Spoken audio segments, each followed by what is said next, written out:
Around the world, we find lots of dinosaur trackways, but how do we know whether it's a real dinosaur track or something else, maybe something that we're misinterpreting as a track?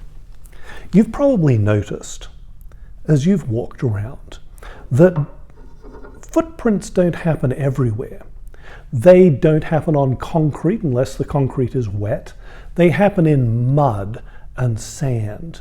And when they do occur, if you observe closely, there are certain characteristics that a footprint will have. We're going to do a little experiment to see one of those important diagnostic characteristics. And it's going to involve the use of Play-Doh. It's just sort of simulating what the mud would be like when a dinosaur or any other creature made a footprint. So we're going to have 4 layers, which is a common thing that you see with mud. Actually, if you look at it, it's commonly sorted out into layers of different sized particles, different colored particles, not as brightly colored as these Play-Doh things, but there you go. So let's turn these into at least imaginary layers. I'm actually going to use this liquid glue container as my rolling pin, just to roll this out a little bit to get my layers of rock. There we go.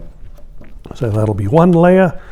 This will be another layer. Ooh, I like this orange. All right, so now I'm just going to start stacking things up to make my layers.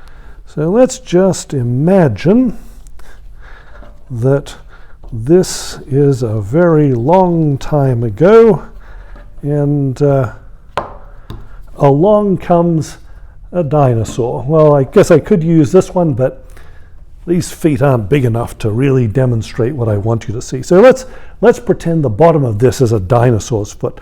Along the dinosaur comes, thump, thump, thump. They're all big. Well, no, they weren't actually. And boom, into the mud the dinosaur foot goes.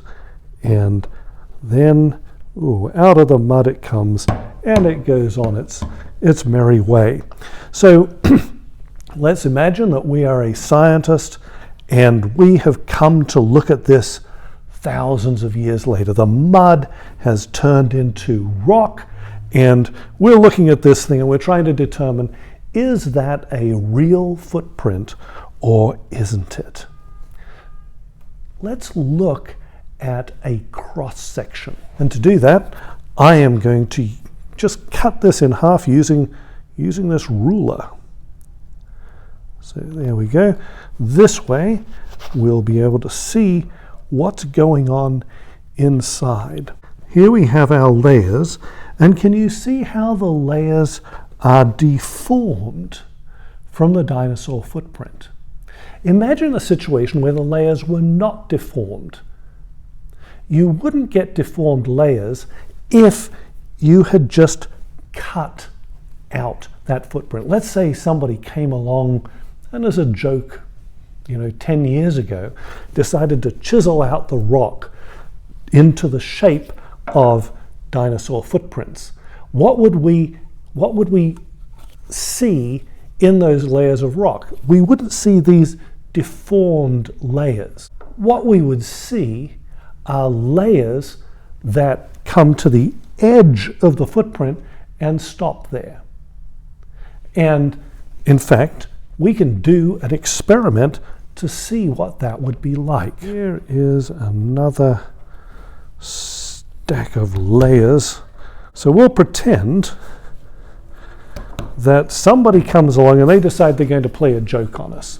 And they are going to cut out a dinosaur footprint. I, of course, am going to make it as simple as I possibly can. Our imaginary dinosaur has a round footprint. So I'm just going to cut out a circle. There we are, out it comes.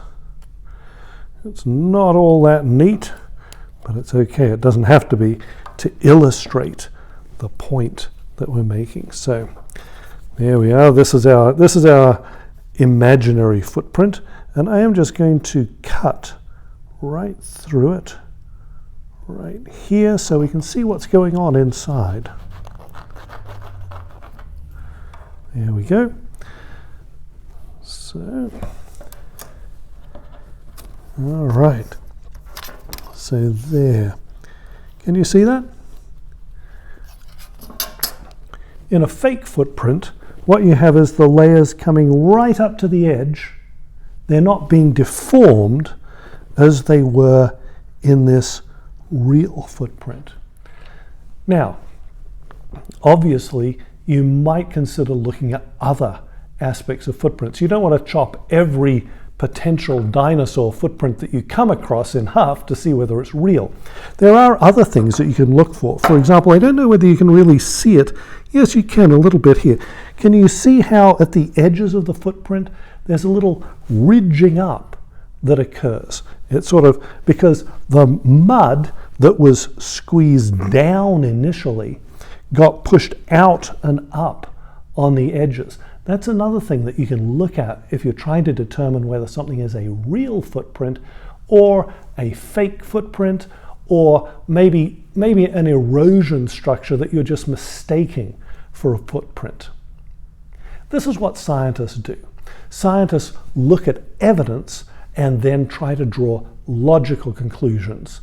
When we draw logical, evidence-based and reasonable conclusions about dinosaur trackways, what we find is that the tracks can be found all over the world in just a few layers of rock.